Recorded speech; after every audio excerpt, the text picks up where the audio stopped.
Selon les informations qui circulent sur les réseaux sociaux et dans la ville de Douala et confirmées par certaines sources, le présumé prédateur sexuel a été interpellé dans la nuit de mardi à ce mercredi 31 janvier 2024.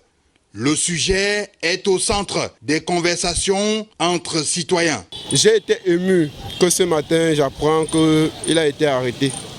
Et pour moi, c'est une joie. Parce que le fait que nous avions appris venant de ce monsieur vraiment nous a pas vraiment plu. Et nous remercions vraiment la justice camerounaise d'avoir effectué ce grand travail. À la suite de son interpellation, des citoyens clament que justice soit rendue aux victimes. Je dirais que c'est horrible de savoir qu'il y a de telles personnes qui existent encore, qui n'ont aucune considération pour les hommes. Je me demande si parfois, en posant certains actes, les gens ne réalisent pas qu'ils ont affaire à des humains, soit alors à des animaux. Donc, même les animaux, à certains moments, ont beaucoup plus de retenue.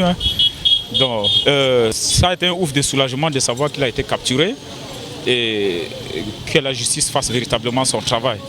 Qu'il soit frappé avec la dernière énergie pour que ça puisse servir de leçon aux autres. Si M. Borda est interpellé, il doit d'abord répondre à la convocation et le gouvernement qui a l'affaire en main doit avoir les preuves tangibles. Dès qu'il y a les preuves tangibles, M. Borda est maintenant un accusé, est maintenant coupable.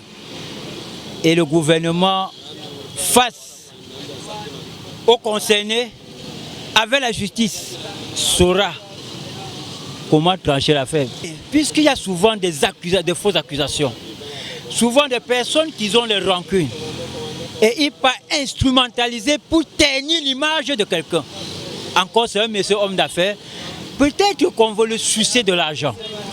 Il peut avoir des ennemis, mais il faut des preuves tangibles. Mais dès lors qu'il est interpellé, le gouvernement doit approuver la preuve tangible et à partir de là, M. Borda sera coupable. Pour le moment, il n'est pas coupable. Une suite logique d'une affaire qui défraie la chronique depuis de nombreuses semaines, même si les faits d'abus sexuels ne sont pas nouveaux. Les serviteurs de l'Église dénoncent depuis de longues dates ces comportements sexuels non contrôlés. C'est une sorte de déshumanisation. On dénature l'être humain qui a été créé comme une créature sacrée, aimée par Dieu et surtout faite à l'image de Dieu. Utiliser l'être humain pour des fins diaboliques ou même sataniques, c'est détruire la vision de l'homme, la vision de Dieu sur l'homme, qui a voulu que l'homme soit fait à son image et à sa ressemblance. L'affaire Bobda, je suspends un peu mon jugement, parce qu'ici, on n'est pas sûr de ce qui se passe exactement. C'est vrai, c'est faux, on ne sait pas. Mais si ça s'avère vrai, ça veut dire que le monde tombe en déchéance.